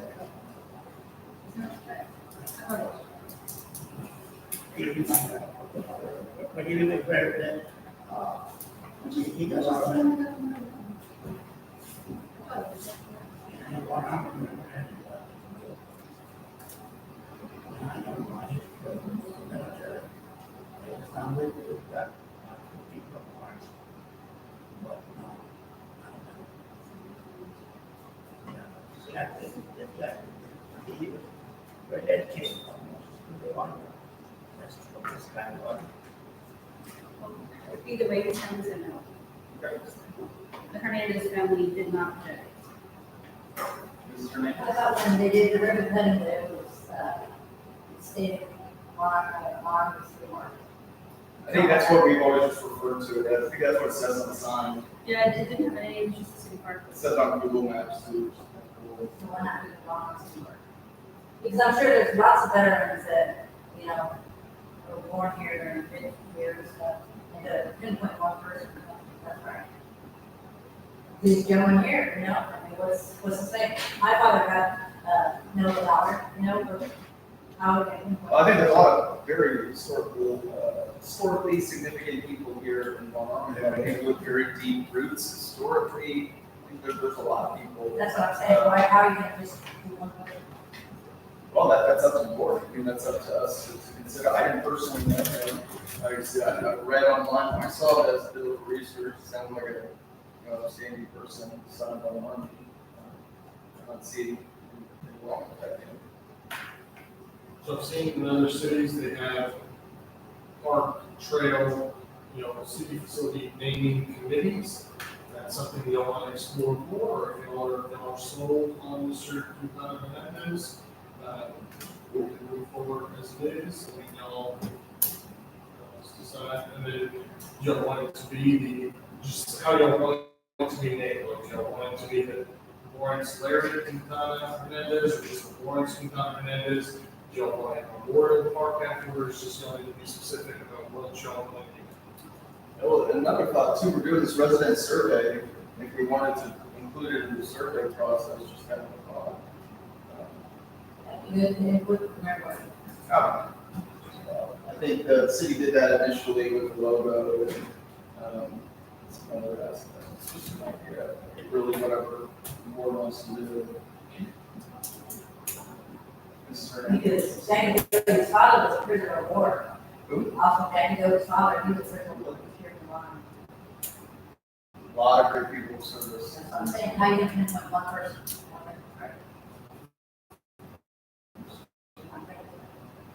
What do we want? I make a motion that we may name it Mark. Reverend Quintana. Was this ordinance nine? Yeah, Yeah, 12. it should be,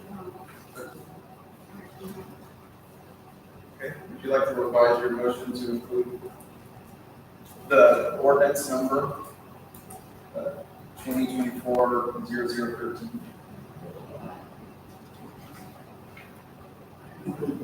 Okay, all right, so a motion has been made to approve ordinance number 2024-0013, naming the park Lawrence Larry Quintana Hernandez Park. Is there a second? Motion has been second. Any further discussion? If you would like to add, is that correct, the exact language you want? Put Larry in there, or just Yeah, want? that's what the family, Just as it's written here. PFC, private first class. Okay, so we're prime first class. Do you accept an amendment to your motion to include PFC in front of Lawrence? Yes. Can you second that amendment?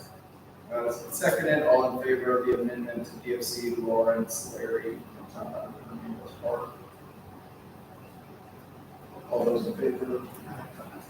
All right, the main motion, the motion comprised, renaming the park PFC Lawrence Larry Quintana Hernandez Park. All those in favor? Motion passes.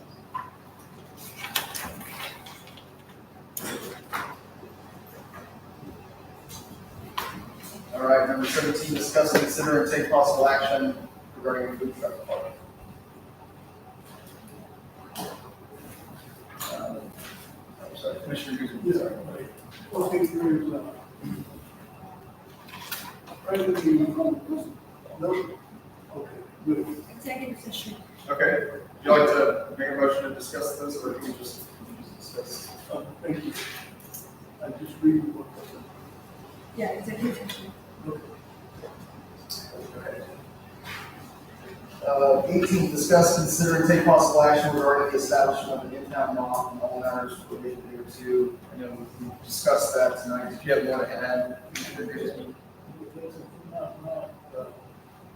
We can add one. I think that brings a little revenue. There's, other cities who have places in the back. But it's up to the board and to the city. Approving or disapproving. But we need money, and I think that would bring a good revenue. Both of you have been talking about it. We're on the same page.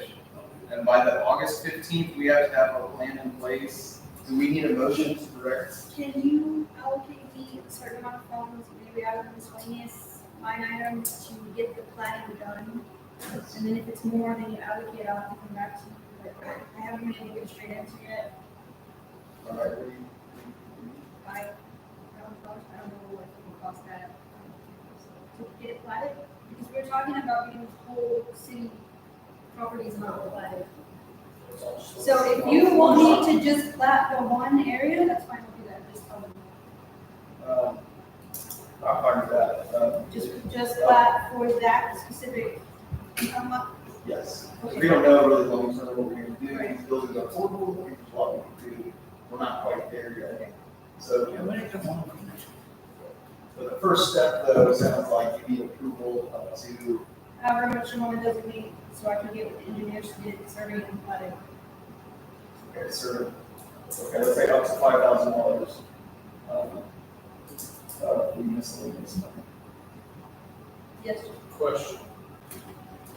Are we confirmed on how big we want it to be, need it to be? That's what I said, we're gonna talk information. We need the plan, and so we need the funding to get the plan together. Because I think so first step before site plan is the plat. And the next question, this, I imagine this is likely something that could be bid out. Like, if we get Right. contract bids or somebody who wants to build it, and, goes bigger or something like that, so just before we, after we get a plan together from, engineer, architect, somebody to get this set up, and then it meets all the requirements, and that's how we bid, so. But for now, between now and August 15th, we need basic plan, basic cost estimate, and the policy.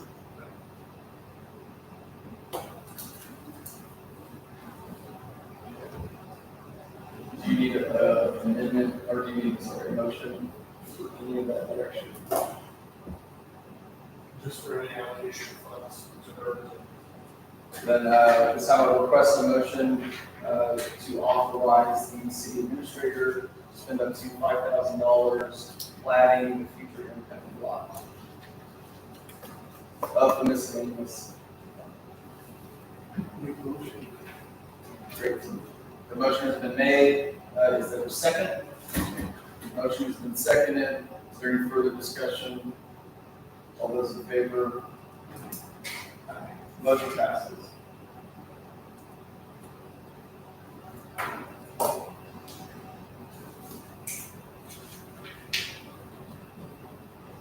Number 19, discuss, consider, and take possible action regarding posting health inspection scores inside food establishments. Commissioner. Well, that's fine. We'll put that here. Is there an ordinance, we have an ordinance, tells us what goes, restaurants are supposed to do? So I got with Jacob on that, and we can require that by ordinance, but our current ordinance does not require. So the current ordinance So says. they don't have to post their scores? All of the restaurants have it. Our current ordinance, has that we follow the regulations and inspections of, state of Texas regulations.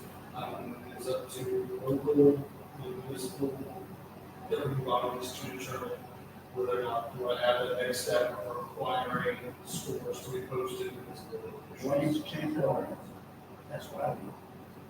Those people get that place over there, have three bad scores already, we know that. They owe the city money and nothing's done about it. So I'm put it on there. Yes. We need to collect that money and we need to do something about the scores that they get. Nobody sees them, so, here's what can happen. Somebody go over there and eat something and get sick, and they'll sue the city because they didn't know those scores that happened. That's my only concern. We're supposed to produce them if asked. Yeah. But I don't think a lot of people ask prior to sitting down. But They're hungry when they go there. I would think you could probably guess by walking in the. Do you need a motion? We've come close. We'll come back with the, We'll come back with You know, when you're back, we need to do something.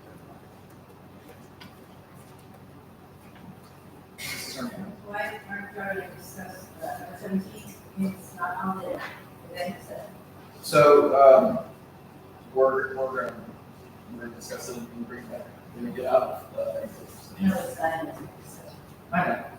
Do we, or we Commissioners reserve the right to an executive session on any item if requested to do so.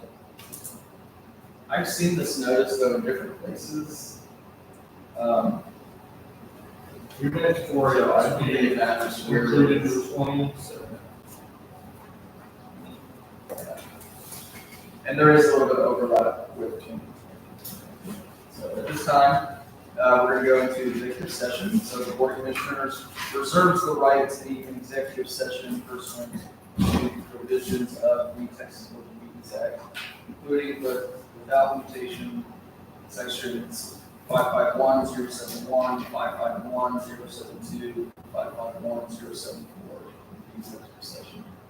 We'll discuss 2021. Speak 25.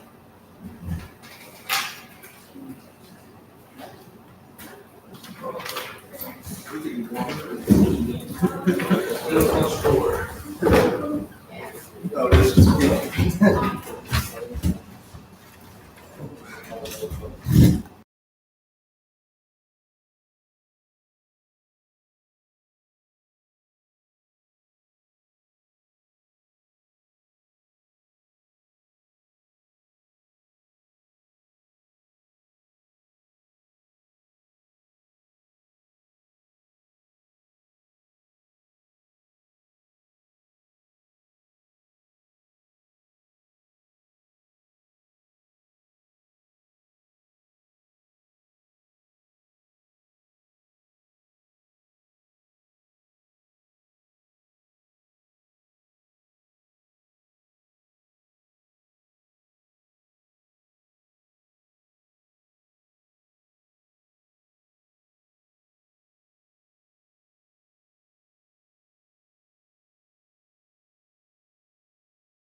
One more.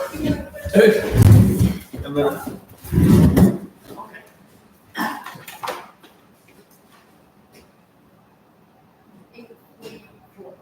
All right, we're gonna reopen up, 8:44.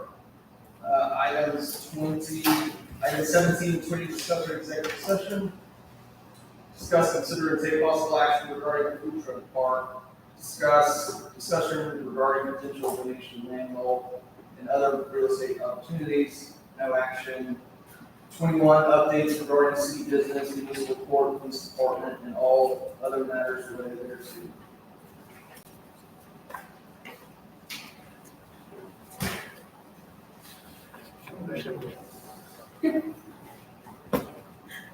You remember how I asked you about the energy code after that ACOG meeting? So I remember why they brought it up as something that we need to look at, because what's happening is buildings are being built by builders and they're not meeting the energy code. So then the authority that issued the permits and the occupancy on the building is being held liable for the builder not going into code because they inspected it and approved it.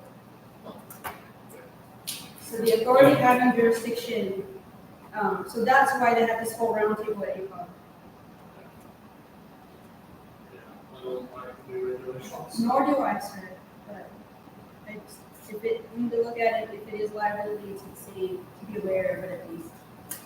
I'll make sure that we slough ours off onto the building inspector. Yes, Uh, especially since he's a third party, he would eat all the liability. That's all we want. And then, if y'all want to, our building codes are outdated, if y'all want to update them. I think, Doesn't UPC refer to the recent updates, does it? international code? Okay. In some ports, I don't know how that applies to everything. I'll make sure, make sure that it does say that, and then also that it automatically updates, so that it just says the most current version of the UBC. I think that's a lot of best way to do it, that way we can keep up to date without having to do it ourselves. Also, I found out that the new regulations with Freon that go into effect on January 1st, 2025, are going to make it too expensive for air conditioners to be built in new construction because they're going to have a 2-hour firewall around Freon hoses because it's going to be flammable. And basically, it's going to price out air conditioning. So commercial manufacturers are already starting to build the old kind of water coolers because they're expecting people to not be able to afford air conditioning after new regulations, including in personal residences. Those are bad things. Yeah, it's very in South Texas. Everybody will be voting. So just something to be aware of, maybe we can look into it, but that's what ACOG put out last week. So FYI. Talk about a little bit of the GBCs, Yeah, but not the specific ACPs, that's the issue. yeah. What's wrong with getting free? That was The entire, that was- okay. Let's-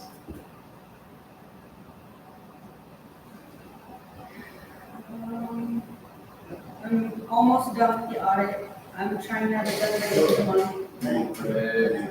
month. And then if it works the way that I think it's gonna work, I can just continue into fiscal year 23, and that will be a much easier process, because I've already figured it out with 21, 22. They're going to accounting. It's so way different. What's the survey? Survey, I still need to get with you. We need to get together tomorrow or early next week so we can go through the survey. When we were gonna meet originally, your wife had that accident. We need to do that. Next week, Yes, sir. As soon as you can. Sooner the better, it'd be great to get that out there, really, that, getting their feedback, really look forward to doing that. I have a staffing issue and I realize we don't have the budget to hire more staff. But I did reach out to the Texas Workforce Commission. They have a program like 12 or 13 weeks of a class where they provide an employee to you, they pay the employee, they pay their insurance, they cover the liability, the workers' comp, and everything. Their official employer is Texas Workforce Commission. The city of Ormy teaches them a skill, like answering phones, those kind of things. So we're supposed to, the lady's gonna come talk to me next week to tell me how the program works, so I'll be able to bring that back to y'all. So, Is it like you handle money? You know, I mean, just somebody to answer phones would be amazing. Answer phones, greet people when they come in, basic stuff. So, Awesome. we're gonna check that out. And they're very excited, so. What about, going forward, place we, So I spoke to Judge about that, and he's gonna come meet with me next week too, so we can go over that. He's receptive. So, And we can do too, switching, once we catch up on everything, is make one quarter month be like the, initial appearances, and have the second quarter month be hearings and trials and stuff. so also we are working on getting the date set so we can go through these trials. It's gonna happen before the end of the year, that's the goal, we're gonna figure out Yeah. all the jury. I found some information today, so, yeah, for jury instructions and calling a jury out. I got my first ever, jury duty notice. Never been. I want jury duty so I've bad. never had a notice, the first one's next week. I'm exempt. I wanted to do jury duty. I'll never get picked, because I'm but, not. It's one way or the other, so much. Okay, anything else, Don? I have a few updates. Yes. So I'm already scheduled for the LCRA course. Great. That'll be next week. The police department, along with many other San Antonio area agencies, are going to be part of Operation Safe Shield, where they end up putting bulletproof windows on our patrol cars. And all we have to do as an agency is we have to just be part of their fundraising activities that they'll be scheduled out. I think it's for like September right now. So as long as we partake in that activity with them, they do the rest of that, of what's involved in that process. And part of it is Lieutenant and Beta Gal with the city administrator, is that they'll go to the businesses and see who wants to donate money basically for the cause. And then I'll be out of town on the 26th. I'll be up in Dallas. So just I'll be out of pocket. For how long? Just a day, just Friday. Yeah, me and the family are going up there. I'll be out next week, I'll run it, but I'll still, don't call me, email me, I'll be back to you. I'll have service once I get back. Yeah, so, we're going, Estes Park. So, it's supposed to be 40s to 70s. I'm not gonna want to come back. So they got internet, all the right. I'll be on the weekend of the second, Friday, Saturday. And I'll be in, Castroville, the third of August. Birthday's on the sixth. Oh, Our birthday is on the 6th. I think you said 3rd. That's the night. Don't we should play, go jump out of the plane with him. I have to do it on the weekend. don't play anything for August 11th. Different birthday. Really? Mine, you're 6, 11, 13, Yeah. all in August. Mine said 29th of July. But I was born there with no TV. Yeah. All right. Chief, sorry, do you have any other updates? No. Chief, that was a good coach, Brian, going good. Yeah, Jacob, I sent the letter to Jacob, so Jacob, you take a look at it. Things are looking kind of ready. And all, I had Sergeant Olivo finish. He finished taking. He went back to all those addresses and took pictures. So that way, going forward, if he sends any notices, it'll be with pictures included. That property at the end of the one Army Road, to that trail, is that private property or what is- Private property. And the one they started to take down, yeah, they've taken down the sides. That was just, I have one last question before we leave, and I called Jake about it earlier. For the grass cutting, we only cut city property, yes? Yes. We're not cutting easements unless it's something that we're using. Yes, I mean, we can cut underneath the telephone poles just to make sure there's no upgrowth, so we won't have to replace those.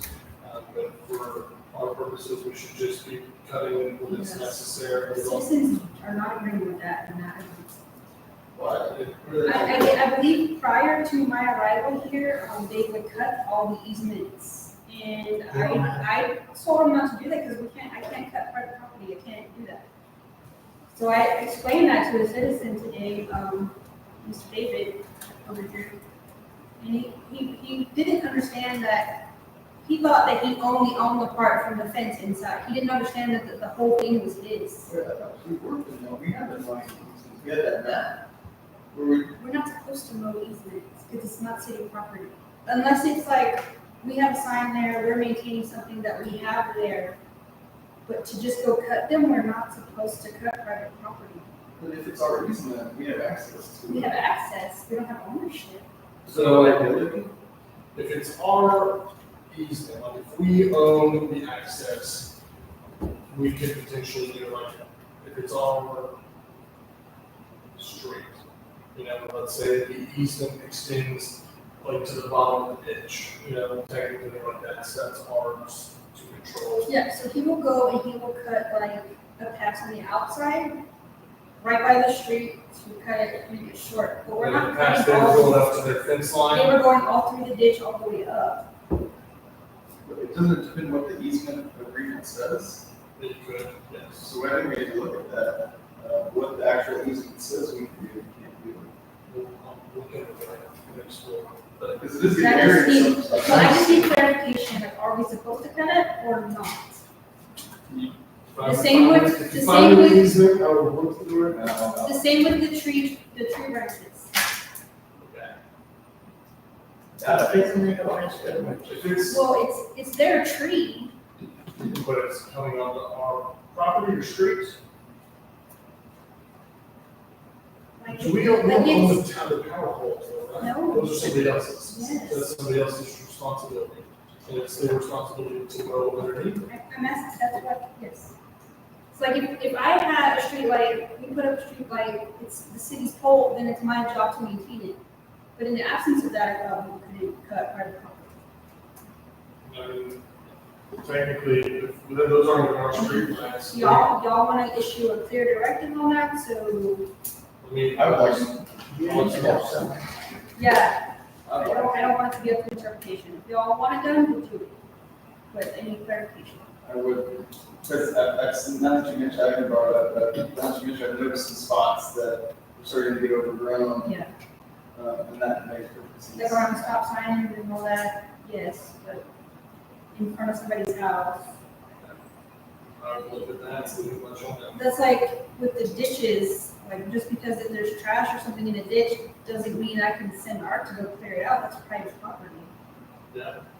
Just because you don't have a fence on the property line doesn't mean you own it less. Right, So, so unless there's some kind of agreement, right, you can't just go onto private property and do that. So, But we can't do that. We should be able to do that, we should be able to clean up the ditches, you know, like the trash in the ditches. Well, that's great. We're gonna have to get some help. Yeah, that's gonna be really. just clarification. Doesn't really all the ditches. There's no way. Okay. All right, anything else? Second motion, we adjourn. Motion's been made to adjourn, it's been seconded, all those in favor? Aye. We are adjourned.